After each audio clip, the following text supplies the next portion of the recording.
Hello students, welcome back to my channel science with Prerna. तो आज हम लाइट चैप्टर के इंपॉर्टेंट न्यूमेरिकल्स करने वाले हैं जो प्रीवियस ईयर में आए हुए हैं।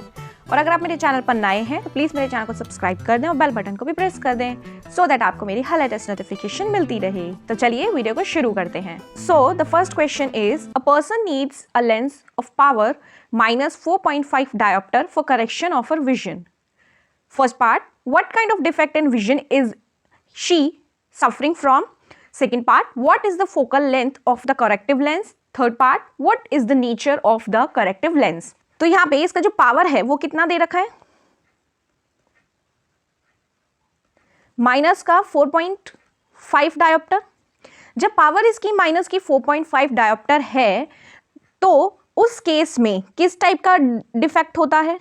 डिफेक्ट जो होगा वो मायोपिया होगा, और मायोपिया को हम एक और नाम से बोलते हैं नियर साइटेडनेस। मायोपिया में होता क्या है कि पर्सन को कि नियर के ऑब्जेक्ट्स अच्छे से तो देख सकते हैं, लेकिन दूर के ऑब्जेक्ट्स जो होते हैं, डिस्टेंट ऑब्जेक्ट्स जो होंगे वो नहीं दिख पाएंगे। वो होता किस वजह से है मायोपिया? क्योंकि जो आई का लेंस होता है उसका कर्वेचर एक्सेस हो गया होता है, या फिर इलोंगेशन हो गई होती है किसकी? आई बॉल की, और इलोंगेशन ऑफ आई बॉल। तो फर्स्ट पार्ट क्या था कि डिफेक्ट बताना था कि कौन सा सफर कर रही है वो, तो आंसर है इसका मायोपिया। अब हमको क्या निकालना है? इसमें फोकल लेंथ निकालनी है। Power is equals to 1/f, तो focal length is equals to 1/p, that is 1/-4.5, point हटाया तो यहां से 10 आ गया, तो कितना आ जाएगा? -10/45, विच इज -2/9। और जब हम इसको डिवाइड करेंगे तो कितना आ जाएगा? माइनस का 0.22 मीटर। तो फोकल लेंथ कितनी आ गई है इसकी? माइनस का 0.22 मीटर। नेक्स्ट पार्ट क्या बोलता है? What is the nature of the corrective lens. तो अगर हमें मायोपिया को करेक्ट करना है तो उसका लेंस कौन सा यूज होगा? उस केस में कॉनकेव लेंस यूज किया जाता है। कॉनकेव लेंस कैसे यूज किया जाता है वो देख लेते हैं एक बार। सपोज कि ये एक हेल्दी आई बॉल है, ये उसका लेंस है। अगर कोई लाइट रेस इस पर आती हैं, पैरेलल आ रही हैं, तो वो कहाँ जाएंगी? पीछे रेटिना पे इमेज बना देंगी इजीली। तो ये है रेटिना, ये एक हमारी हेल्दी आई है। अब बात करें मायोपिक आई की। जब मायोपिक आई होगी तो उस केस में क्या हो जाएगा? उसका थिकनेस बढ़ जाएगी, दैट इज ये इसका लेंस है। ये लाइट रे सीधी आई तो लाइट रे जो होनी चाहिए वो पीछे रेटिना पे बननी चाहिए, बट ये रेटिना पे नहीं बन के कहां बन जाएगी? पहले ही बन जाएगी, पहले ही बन जाएगी। जानी तो उसको ऐसे चाहिए थी, लेकिन ये ऐसे नहीं गई। तो ये कैसी आई है? एक हमारी मायोपिक आई है, जिसको हम डिफेक्टेड आई बोल सकते हैं। अगर हमें आई को, अब इस मायोपिक आई को करेक्ट करना है तो क्या करना पड़ेगा? हमें कनकेव लेंस लगाना पड़ेगा। कैसे लगाएंगे? ये है एक हमारे आई बॉल, ये है उसका लेंस। तो हमें क्या करना है? यहां पे कॉनकेव लेंस का लगा देना है। अब क्या होगा कि जो लाइट रेज आ रही हैं पैरेलल, वो कहां चली जाएंगी? डाइवर्ज हो जाएंगी। मिलनी तो पीछे चाहिए थी, यहां गई, वो ऐसे डाइवर्ज हो गई। आनी तो पीछे चाहिए थी इसकी फोकल लेंथ, बट ये ऐसा नहीं होता। ये हमारा रियल ऑब्जेक्ट है यहां से,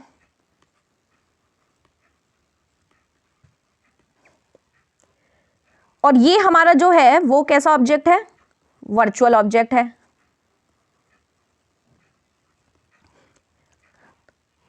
तो अब क्या होगा? जब लाइट रे यहां से डाइवर्ज हो गई तो अब आगे जाके क्या हो जाएंगी? वो रेटिना पे इजीली कन्वर्ज हो जाएंगी। तो ये हमारी कैसी आई हो गई? एक corrected I with the help of concave lens. तो ये कौन सा लेंस यूज किया है? Concave lens. आई होप आपको ये समझ आ गया होगा। Now the next question is, a concave mirror is used for image formation for different positions of an object. What inferences can be drawn about the following when an object is placed at a distance of 10 cm from the pole of a concave mirror of focal length is 15 cm? Find the position, size and image and draw a labeled diagram to justify your inferences. Concave mirror का use किया है image formation के लिए for different positions of an object. तो हमको बताना है उसकी पोजीशन, साइज और नेचर की कहाँ पे बनेगी, कब, जब हमने ऑब्जेक्ट को कहाँ प्लेस किया है 10 सेंटीमीटर फ्रॉम द पोल। ये है हमारी प्रिंसिपल एक्सिस और ये है पोल, राइट। ये है फोकस और यहाँ पे है हमारा सेंटर ऑफ कर्वेचर। तो फोकस और पोल के बीच का जो डिस्टेंस है वो कितना है, 15 सेंटीमीटर। एंड ऑब्जेक्ट को कहाँ प्लेस किया है, 10 सेंटीमीटर पे रखा है from the pole. That means suppose कर सकते हैं कि कुछ यहाँ रखा है, तो इसका डिस्टेंस कितना है, 10 सेंटीमीटर है फ्रॉम द पोल। ऑलराइट, अब हमारी जो लाइट रे है इसको क्या मान लिया हमने, ए एंड बी, ये ऑब्जेक्ट की पोजीशन है। अगर कोई लाइट रे पैरेलल आएगी तो कहाँ से पास होगी, वो फोकस से जाएगी, तो फोकस से गई,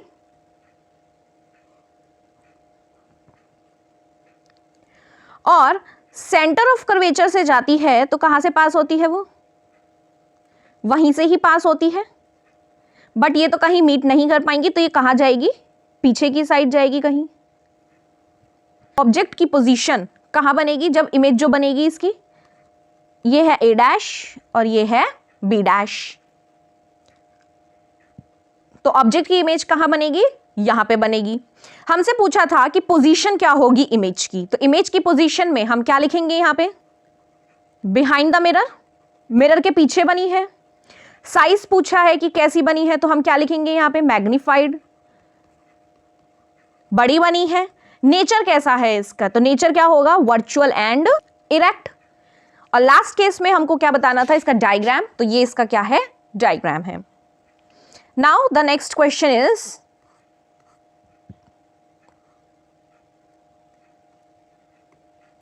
the image given below shows an object O and its image I।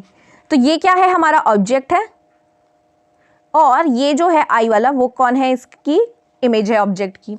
Without actually drawing the ray diagram, state the following types of lens, name the 2 optical instruments where such an image is obtained, and list the 3 characteristics of the image formed if this lens is replaced by a concave mirror of focal length f and an object is placed at a distance of f/2 in front of the mirror। तो ये हमारा कौन सा वाला case का diagram बनता है कि जब हमारा object between f and optical centre के बीच में है, तो यहां से क्या होता है, अगर हम ड्रॉ करके देखें, हमें तो बिना ड्रॉ करे बताना है लेंस, तो हमें बेसिकली यहाँ पे लेंस क्या, कौन सा लेंस दिख रहा है, ये हमको कन्वर्जिंग लेंस दिख रहा है। बट हम इसका एक डायग्राम भी देख लेते हैं कि कैसे बनता है। ये हमारा फोकस है, ये हमारा सेकंड फोकस है, that is f2 and this one is 2f2। अगर कोई लाइट रे पैरेलल आती है तो कहाँ से जाएगी, इस f2 से जाएगी, और कि अगर कोई ऑप्टिकल सेंटर से जाती है लाइट रे तो वहीं पर ही सीधी चली जाती है। तो अब ये ऑब्जेक्ट जो है वो उसकी इमेज कहाँ जाके बनेगी, पीछे जाके बनी, दैट इज दिस वन। और इसका ये वाला थोड़ा सा टेढ़ा हो गया है, कोई बात नहीं, ये यहाँ पे जाके मिल जाएंगी दोनों की दोनों। नेचर कैसा होगा, तो यानी कि फर्स्ट आता है पोजीशन। पोजीशन कहाँ बन रही है ये image, in front of lens, जो लेंस है हमारा उसके सामने बन रही है। साइज कैसा बन रहा है, enlarged, and virtual and erect है, virtual and erect. Next part क्या बोलता है कि name the 2 optical instruments where such an image is obtained. तो ऐसी इमेज कहाँ कहाँ पे ऑब्टेन हो सकती है, इसका आंसर होता है मैग्नीफाइंग ग्लास, जो हमारा मैग्नीफाइंग ग्लासेस होते हैं वहां पे यूज हो सकता है इसका, या फिर माइक्रोस्कोप में जो लेंस लगे होते हैं वहां पे भी इसका यूज हो सकता है। नेक्स्ट पार्ट क्या है, 3 कैरेक्टरिस्टिक्स बतानी है कि जब हमारी इमेज बनेगी मिरर के द्वारा, यानी कि हम इस लेंस को किससे रिप्लेस कर दें, मिरर से रिप्लेस कर दें, और ऑब्जेक्ट को कहां प्लेस करेंगे, f/2 में। तो ये हमारा कॉनकेव मिरर का लास्ट वाला केस होता है, जिसके अंदर ऑब्जेक्ट की इमेज बिहाइंड द मिरर बनती है, वर्चुअल बनती है, इरेक्ट बनती है और मैग्नीफाइड बनती है। तो 3 कैरेक्टरिस्टिक्स की अगर हम इसकी बात करें तो क्या क्या बनेगी ऑब्जेक्ट हमारी, एक तो वर्चुअल बनेगी, इरेक्ट बनेगी और मैग्नीफाइड बनेगी, बड़ी भी बनेगी, जिसको हम एनलार्ज्ड भी बोल सकते हैं। ऑलराइट, आई होप समझ आया होगा ये। Now the next question is, a student wants to project the image of a candle flame on a screen 80 centimeter in front of a mirror by keeping the candle flame at a distance of 20 centimeter from its pole. Which type of mirror should the student use? Find the magnification of the image produced. Find the distance between the object and the image and draw a ray diagram to show the image formation in this case and mark the distance between the object and its image. तो क्या बोलता है ये question कि student को candle की flame की image चाहिए 80 सेंटीमीटर पे in front of a mirror, mirror के सामने ही चाहिए उसको, बिहाइंड द मिरर नहीं, सामने चाहिए। और कब, जब वो कैंडल फ्लेम को रखेगा 20 सेंटीमीटर पे फ्रॉम इट्स पोल। तो सबसे पहली बात कि हमें कौन सा मिरर यूज करना है यहाँ पे, तो इसका आंसर आएगा कॉनकेव मिरर यूज होगा यहाँ पे, कॉनकेव मिरर। हमें मैग्निफिकेशन निकालनी है, तो मैग्निफिकेशन का फॉर्मूला क्या होता है, तो मैग्निफिकेशन के लिए हमें V चाहिए और U चाहिए। V की वैल्यू कितनी दे रखी है इसमें, -80 सेंटीमीटर, एंड U की वैल्यू कितनी है, -20 सेंटीमीटर। M की वैल्यू होती है -V/U which is -80 divided by -20, minus से माइनस कैंसिल, 0 से 0 कैंसिल, एंड 2 4 ज़ा 8 विच इज -4। अब ये -4 आई है, अगर हम इससे नेचर पता लगाना चाहें, इमेज का नेचर कैसा है, negative sign shows it is real and inverted. एक तो पहली बात कि ये रियल एंड इन्वर्टेड होगी, और m की वैल्यू 1 से बड़ी आई है। जब m की वैल्यू 1 से बड़ी होती है तो उस केस में इमेज कैसी होती है, इनलार्ज्ड होती है। तो इस केस में इमेज हमारी रियल एंड इन्वर्टेड है एंड एनलार्ज्ड है। अब नेक्स्ट क्वेश्चन है कि डिस्टेंस निकालना है हमें between the object and its image. तो डिस्टेंस कितना हो जाएगा, पोजीशन जो है इमेज की वो कितनी है, उसमें से हम ऑब्जेक्ट की पोजीशन को माइनस कर देंगे, that is V - U which is 80 - 20 is equals to 60 centimetre. अब हमको क्या करना है, रे डायग्राम बनाना है इमेज फॉर्मेशन का इस केस के लिए, और डिस्टेंसेस को भी मार्क करना है between the objects and its image. तो ये क्या है हमारा concave mirror. Next one is principal axis and it is pole, it is focus and it is centre of curvature. तो ऑब्जेक्ट को कहाँ रखना है हमें, 20 सेंटीमीटर पे। नाउ सपोज कि मैंने कहाँ पे रख दिया, यहाँ पे, this is A and B, and इसकी पोजीशन की डिस्टेंस कितनी है, 20 centimetre from the pole. Light rays principal axis के पैरेलल आई और कहाँ से पास हुई, फोकस से पास हुई, और अगर सेंटर ऑफ कर्वेचर से जाएंगी तो कहाँ मीट करेंगी, पीछे।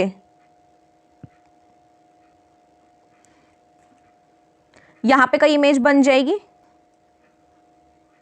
तो ऑब्जेक्ट का इमेज यहां हो जाएगा विच इज A' B'। ये A' B' हो जाएगा। तो ये अगर 20 है और यहां से यहां तक का डिस्टेंस कितना था, टोटल 80 सेंटीमीटर था यहां से। तो अगर हम बात करें इमेज और ऑब्जेक्ट के बीच के डिस्टेंस की, तो वो कितना हो जाएगा, 60 सेंटीमीटर। ऑलराइट, तो यहां से लाइट रेस पैरेलल गई, फोकस से पास हो गई, सेंटर ऑफ कर्वेचर से गई और वहीं से ही पास हो गई। तो ये क्या हो गया, हमारा रे डायग्राम हो गया इसका।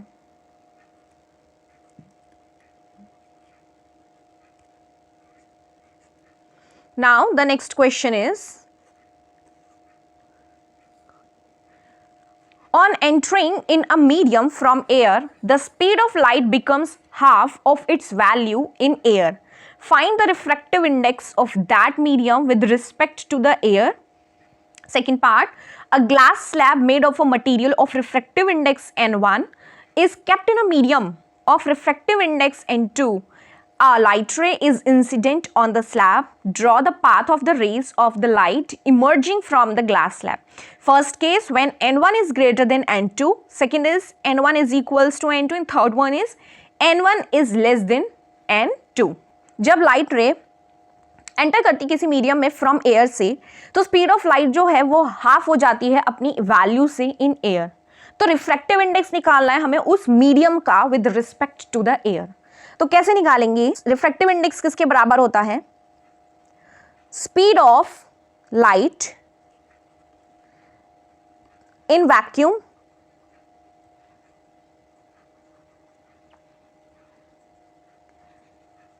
Divided by speed of light in given medium, जो भी हमको मीडियम दे रखा है. All right, let speed of light in vacuum is equals to V1 and speed of light in medium which is V2. Now what it says कि of light जो है medium के अंदर वो हाफ हो जाएगी एयर में से, यानी कि एयर की जो स्पीड ऑफ लाइट है तो V1/2. तो अगर हम यहाँ से n की वैल्यू इसके अंदर पुट करें इसके अंदर तो क्या बन जाएगी? n is equals to V1/V2 speed of light in vacuum divided by speed of light in given medium. तो speed of light which is V1 divided by V1/2. तो ये कितना हो जाएगा? V1 into 2 divided by V1. ये cancel. तो refractive index की value कितनी आ गई? 2 आ जाएगी. ओके क्योंकि हमें रिफ्रैक्टिव इंडेक्स निकालना था मीडियम का with respect to the air. अब आगे क्या बोलता है कि हमारे पास ग्लास स्लैब है जिसका रिफ्रैक्टिव इंडेक्स क्या है? N1 और मीडियम का यानी कि ग्लास स्लैब का रिफ्रैक्टिव इंडेक्स है N1 और मीडियम का रिफ्रैक्टिव इंडेक्स है N2. हमें लाइट रे को इंसिडेंट कराना है उस ग्लास स्लैब पे और हमें पाथ को ड्रॉ करना है जब वो इमर्ज होंगी. कैसे कैसे हैं वो केसेस दे रखे हैं. फर्स्ट केस N1 की वैल्यू ग्रेटर है किससे? N2 से. तो उस केस में क्या होगा? ये हमारा क्या है? एक ग्लास स्लैब है जिसकी हमने रिफ्रैक्टिव इंडेक्स ले लिया N1 और बाहर का मीडियम का है N2. तो यहां से लाइट रे हमारी आई, इंसिडेंट रे हुई. इंसिडेंट रे के अलोंग क्या है? एक नॉर्मल है. और तो जब लाइट रे हमारी रेयरर टू डेंसर जाती है तो N2 क्या है हमारा यहाँ पे? रेयरर और N1 डेंसर. तो जब रेयरर टू डेंसर जाएगी तो लाइट रे bend towards the normal, normal की तरफ ये बेंड कर गई. और अगेन जब ये बाहर की तरफ जाएगी यानी कि डेंसर टू रेयरर जाएगी, ये हमारा क्या है? नॉर्मल. तो क्या हो जाती है? Bend away from the normal. Right. तो रे जो होगी वो बेंड कर जाएगी टूवर्ड्स द नॉर्मल. रे बेंड्स टूवर्ड्स द नॉर्मल. ये फर्स्ट केस था. सेकेंड केस में क्या बोलता है कि जब N1 और N2 की वैल्यू बराबर है यानी कि दोनों का रिफ्रैक्टिव इंडेक्स सेम है. तो जब दोनों का रिफ्रैक्टिव इंडेक्स सेम है, this is N1 and this is N2, तो लाइट रे क्या कर जाएगी? अनडेविएट हो जाएगी यानी कि सीधी की सीधी क्या हो जाएगी? पास आउट हो जाएगी. ना ही वो टुवर्ड्स द नॉर्मल बेंड करेगी और ना ही अवे फ्रॉम द नॉर्मल. तो इस केस में रे मूव्स अनडेविएटेड. इस केस में रे जो है हमारी वो अनडेविएटेड मूव करी है. Now the third part, N1 is less than N2. ये हमारा ग्लास स्लैब है. यहाँ पे N2 की वैल्यू बड़ी है N1 से. अगर कोई लाइट रे यानी कि ये डेंसर है N2 और N1 रेयरर है, अगर लाइट रे हमारी आई इंसिडेंट हुई तो फर्स्ट केस में क्या बनेगा? अवे फ्रॉम द नॉर्मल गई, देन यहां से हमारा नॉर्मल बना और फिर उसके बाद क्या हुई? Towards the normal. यानी कि पहले लाइट रे क्या कर गई? अवे फ्रॉम द नॉर्मल चली गई और फिर उसके बाद क्या करी, बेंड टूवर्ड्स द नॉर्मल। तो इस केस में रे जो होगी वो मूव करेगी away from the normal. Alright, now the next question is retrace the following ray diagrams on your answer sheet and show the path of the reflected ray in each case. The arrowhead indicates the direction of the incident ray. तो हमें क्या बताना है कि हमें ये diagrams दे रखे हैं, जो रिफ्लेक्टेड रे की जो पाथ है उसको हमें क्या करना है, ड्रॉ करना है, और एरोहेड्स हमको ऑलरेडी गिवन है। तो हमें इसका यहीं पे रिट्रेस करना है कि अगर कोई लाइट रे हमारी पोल पे आके स्ट्राइक करती है कुछ एंगल से, यानी कि ये हमारी इंसिडेंट रे है, तो लाइट रे क्या करती है, वहीं बाउंस बैक हो जाती है, यानी कि इस साइड चली जाएगी, ये हमारी रिफ्लेक्टेड रे हो जाएगी, और ये भी कितने का एंगल बनाएगी, 30 डिग्री का बनाएगी, राइट। और इस केस में क्या होगा कि अगर कोई लाइट रे हमारी कॉन्केव लेंस पे आती है, ये हमारा क्या है, ऑप्टिकल सेंटर, तो लाइट रे अगर प्रिंसिपल एक्सिस के कोई पैरेलल होती है तो वो तो डाइवर्ज हो जाती है, but appears to be at the focus. लेकिन ऐसे कहाँ दिखती है कि वो कहाँ पर है, फोकस पे है, तो लाइट रे फिर इस केस में यहाँ पे बन जाएगी। ये बहुत सिंपल था। चलिए next question is to obtain an erect image of an object using a concave mirror of focal length 15 cm, what should be the range of the distance of the object from the mirror? What is the nature of the image? Is the image larger or smaller than the object?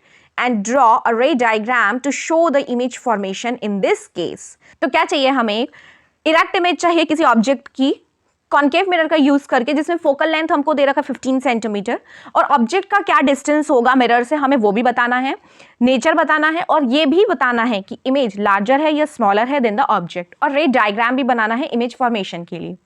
तो object को हम कहाँ पे place करेंगे कि जब हमको erect image मिलेगी। इरेक्ट इमेज हमको एक ही केस में मिलती है, कॉन्केव मिरर के केस में, जब ऑब्जेक्ट हमारा कहाँ होता है, बिटवीन फोकस एंड पोल। तो फोकस एंड पोल के बीच में जब हम ऑब्जेक्ट को रखेंगे तब हमको इरेक्ट इमेज मिलेगी। दैट इज कि जो डिस्टेंस होना चाहिए वो लेस देन होना चाहिए किससे, 15 centimetre from the mirror. Alright, next, अब इमेज हमसे पूछी है कि कैसी होगी। इमेज जो इस केस में बनेगी वो वर्चुअल बनेगी, इरेक्ट भी है, वर्चुअल एंड इरेक्ट बनेगी, और मैग्नीफाइड भी होगी, यानी कि लार्जर है, it is magnified. Magnified means larger than object. अब हमको क्या बनाना है, उसका रे डायग्राम बनाना है, तो रे डायग्राम बना देते हैं। ये क्या है हमारा, एक concave mirror,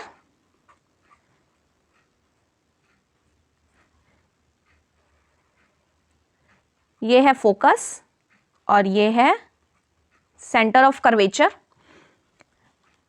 this is pole. Object को हमें को कहाँ रखना है, यहां रखा मैंने, A B. Light ray parallel आई तो कहां से पास आउट होगी, फोकस से, फोकस से पास हुई लाइट रे, और सेंटर ऑफ कर्वेचर से गई तो कहां जाएगी, वो वहीं वापस हो जाती है, और लेकिन मिलती कहां पे ये दोनों लाइट रेस, पीछे जाके, that is behind the mirror, and this is A dash, this is B dash. तो ये जो हो गई हमारी वो इमेज हो गई ऑब्जेक्ट की, और ये क्या है, हमारा ऑब्जेक्ट है। Now the next question is,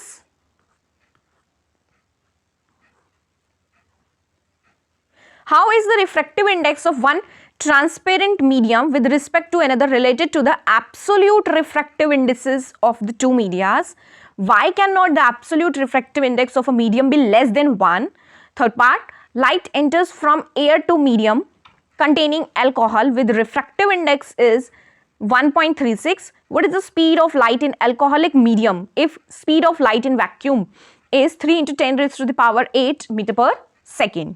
तो ये क्वेश्चन क्या बोलना चाहता है, कि जो रिफ्रैक्टिव इंडेक्स जो होता है एक ट्रांसपेरेंट मीडियम का with respect to the another, वो कैसे रिलेट करता है to the absolute refractive indexes of the two medias. तो फर्स्ट पार्ट क्या है कि जब भी लाइट रे रिफ्रैक्ट होती है, व्हेन लाइट रे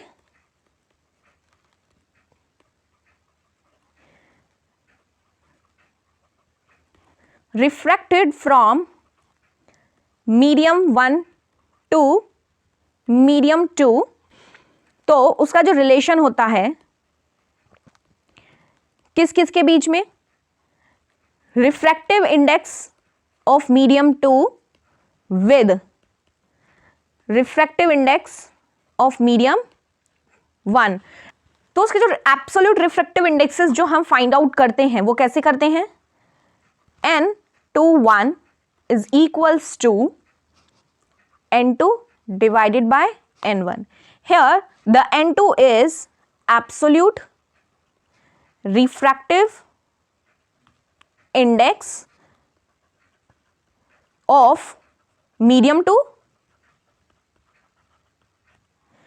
और ये जो है वो एब्सोल्यूट रिफ्रैक्टिव इंडेक्स है किसका, मीडियम 1 का। जब भी हमको एब्सोल्यूट रिफ्रैक्टिव इंडेक्स की बात आती है तो हमको क्या करना है, n21 लिखना है, यानी कि जिस भी रिफ्रैक्टिव इंडेक्स में हमको जाना है, यानी कि एब्सोल्यूट रिफ्रैक्टिव इंडेक्स हमें मीडियम 2 का लिखना है पहले, देन मीडियम 1 का लिखना है।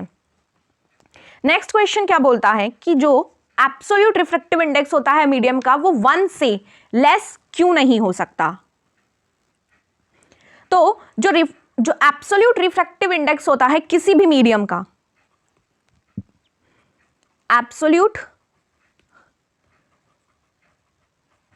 रिफ्रैक्टिव इंडेक्स जो होता है ऑफ एनी मीडियम, तो जो एब्सोल्यूट रिफ्रैक्टिव इंडेक्स होगा किसी भी मीडियम का, मान के चलो मैंने क्या ले लिया, एन ए ले लिया इसको, तो एन ए की वैल्यू क्या हो जाएगी, स्पीड ऑफ लाइट किसके अंदर, वैक्यूम के अंदर,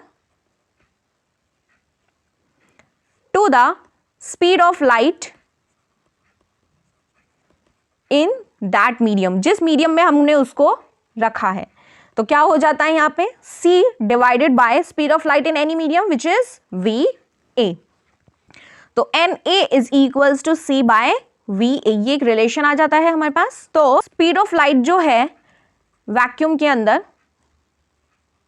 वो मैक्सिमम है, तो इसीलिए एब्सोल्यूट रिफ्रैक्टिव इंडेक्स जो होता है वो can not be less than 1, तो वो 1 से छोटा ही नहीं हो सकता, क्योंकि जब स्पीड ऑफ लाइट हमारी वैक्यूम के अंदर सबसे ज्यादा मैक्सिमम है तो एब्सोल्यूट रिफ्रैक्टिव इंडेक्स 1 से लेस नहीं हो सकता। थर्ड पार्ट, लाइट एंटर करती है एयर टू मीडियम, जिसमें हमने मीडियम क्या है यहाँ पे अल्कोहल है, और जिसका रिफ्रैक्टिव इंडेक्स कितना है 1.36। हमें स्पीड ऑफ लाइट निकालनी है अल्कोहलिक मीडियम के अंदर, कब, जब स्पीड ऑफ लाइट वैक्यूम के अंदर दे रखी है 3 × 10⁸ तो कैसे होगा ये, रिफ्रैक्टिव इंडेक्स इन एनी मीडियम किसके बराबर होता है, speed of light in air divided by speed of light in alcoholic medium, क्योंकि हमको अल्कोहलिक दे रखा है मीडियम, तो अल्कोहलिक मीडियम लिखेंगे। अब आगे क्या दे रखा है, रिफ्रैक्टिव इंडेक्स दे रखा है हमें किसी मीडियम का, तो वो कितना है 1.36। स्पीड ऑफ लाइट कितनी दे रखी है हमको, 3 × 10⁸ डिवाइडेड बाय अल्कोहलिक मीडियम में हमें स्पीड निकालनी है which will be denoted by v। तो यहां से v की वैल्यू कितनी आ जाएगी, 3 × 10⁸ डिवाइडेड बाय 1.36, पॉइंट हटाया तो 100 आ जाएगा यहाँ पे, v is equal to 3 divided by 136 × 10⁻10, और जब हम इसको सॉल्व करेंगे तो कितना आ जाएगा हमारे पास, 2.2 × 10⁸ मीटर पर सेकेंड। तो ये क्या आ जाएगा हमारा, स्पीड ऑफ लाइट आ जाएगी किसके अंदर, अल्कोहलिक मीडियम के अंदर। और ये जो है हमारा वो क्या है, रिफ्रैक्टिव इंडेक्स है किसका, एयर के लिए। Now the next question is, a lens produces a magnification of -0.5. Is this a converging or a diverging lens? If the focal length of a lens is 6 centimeter, then draw a ray diagram showing the image formation in this case. तो जो lens है वो कितनी magnification produce करता है, -0.5, और हमें बताना है कि ये लेंस कन्वर्जिंग लेंस है या डाइवर्जिंग लेंस है। अगर फोकल लेंथ लेंस की 6 सेंटीमीटर है तो उस केस के लिए हमें रे डायग्राम बनाना है कि इमेज कहाँ पे बनेगी। इस केस में अगर m की वैल्यू माइनस का 0.5 है तो यहाँ से हम पता लगाएंगे कि इमेज जो है हमारी वो कैसी होगी। माइनस साइन जो होता है वो क्या इंडिकेट करता है कि इमेज रियल एंड इन्वर्टेड है, और ये जो वैल्यू आई है 0.5 तो इसमें m की वैल्यू 0 से 1 के बीच में है, रियल एंड इन्वर्टेड है, प्लस में कैसी है, ये डिमिनिश्ड है। तो ये डिमिनिश्ड किस केस में बनती है, राइट? ये फर्स्ट पार्ट हो गया। नेक्स्ट पूछता है कि ये हमारा कन्वर्जिंग लेंस है या डाइवर्जिंग लेंस है। तो जो lens real and inverted produce करता है इमेज को वो हमारा कन्वर्जिंग लेंस होता है, दैट इज कॉन्वेक्स लेंस होता है, कॉन्वेक्स लेंस। अब हमको रे डायग्राम बनाना है कि इमेज कहाँ पे बनेगी उस केस में। कैसे बनेगा? ये है convex lens, principal axis, this is f1 focus 1, this is 2f1, this is f2 and this is 2f2। तो हमें ऑब्जेक्ट को कहां प्लेस करना पड़ेगा? Behind 2f1। तो जब हमने ऑब्जेक्ट को यहां प्लेस किया a b तो लाइट रे प्रिंसिपल एक्सिस के पैरेलल गई, कहां से पास आउट होगी? फोकस से पास होगी, फोकस से पास होगी, और एक ऑप्टिकल सेंटर से जाएगी तो क्या होगा, वहीं से सीधी चली जाएगी। तो ये ऑप्टिकल सेंटर से सीधी चली जाएगी। तो इमेज हमारी कहां बन रही है? Between f2 and 2f2, it is a dash b dash. तो ये जो डिस्टेंस होगा इसका वो कितना होगा? 6 सेंटीमीटर। 6 सेंटीमीटर बोला था कि फोकल लेंथ कितना है? 6 सेंटीमीटर का है, तो उस केस के लिए बनानी थी। तो जितना OF1 है विच इज 6 सेंटीमीटर, तो OF2 भी कितना होगा? 6 सेंटीमीटर होगा। All right, now the last question is, a girl was playing with a thin beam of light from a laser torch by directing it from a different directions on a convex lens held vertically. She was surprised to see that in a particular direction, the beam of light continues to move along the same direction after passing through the lens. State the reason for her observation and draw a ray diagram to support your answer. तो एक लड़की laser light जो होती है उनसे खेल रही थी और उसने अलग अलग डायरेक्शंस में क्या किया, उस लेजर लाइट से लाइट को फेंका in the vertical directions convex lens पे। वो बहुत सरप्राइज थी ये देखकर कि पर्टिकुलर डायरेक्शन में ही जो लाइट रे थी वो कंटिन्यू होती गई, सेम डायरेक्शन के अंदर ही कंटिन्यू होती गई after passing through the lens. तो उसने जो ऑब्जर्व किया था उसका हमें रीजन लिखना है और रे डायग्राम भी बनाना है। तो उस केस में गर्ल ने क्या किया होगा, लाइट रे को डायरेक्ट कराया होगा कि लाइट रे जो गई होगी वो कहाँ से गई होगी, ऑप्टिकल सेंटर से गई होगी, कि जब लाइट रे ऑप्टिकल सेंटर से जाती है तभी वो सीधी सीधी पास हो जाती है।